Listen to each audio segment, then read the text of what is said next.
Well, y'all, welcome back to another episode of Rolling By. We're here to talk about two big NASCAR topics, so let's roll right into it. First topic has to do with Austin Dillon and his future at RCR. Austin Dillon sat down with Daniel Trina on NASCAR Radio Show, and this is from Daniel Trina's X post. RCR driver Austin Dillon says 2 years left on his contract. He's committed 3-car and says big changes coming to RCR end of this year or beginning of next year. Said Kyle Busch committed to the process. Sounds like hiring at least one person on the competition side. So from this, it sounds like Austin Dillon plans to race for another 2 years till his contract ends. We'll see what the future looks like after that for him. He goes to a competition role, or Austin Hill. It seems like Austin Hill's committed, but is he willing to wait 2 more years? I don't know. Also, he says big changes are coming, which should be a positive either at the end of this year or the beginning of next year. That could be good for RCR fans that they are trying to change. They are trying to improve. They got rid of Andy Petrie. He retired, but I think he got pushed out. They need a big change, and that they decided to move on from the competition director, and now Keith Rodden is taking that over, former crew chief for RCR. He was a crew chief for Austin Dillon, but then which is really frustrating, so they made a change there.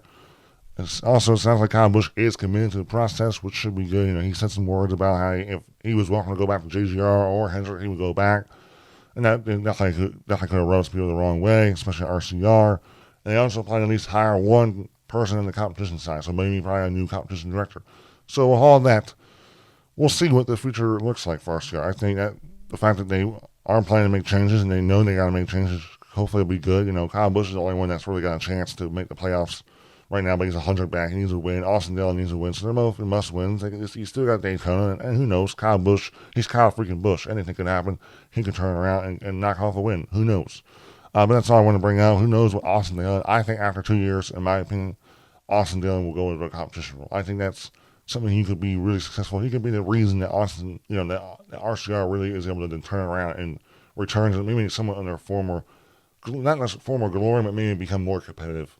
Last thing, NASCAR today revealed its first ever EV prototype, which will be title sponsored by ABB Group News, the longtime Formula E title partner as part of a new deal.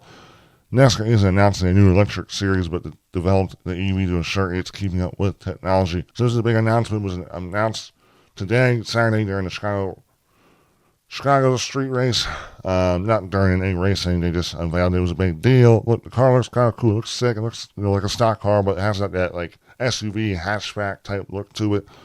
Look, the car is sick. I don't really know much about ABB Group News, who they are. They're a title sponsor for the Formula E, which is an all-electric series. So I guess maybe a new sponsor in NASCAR. I know I see they have like some billboards or they have some sponsorship around the track. So I've been seeing them, wondering who they were.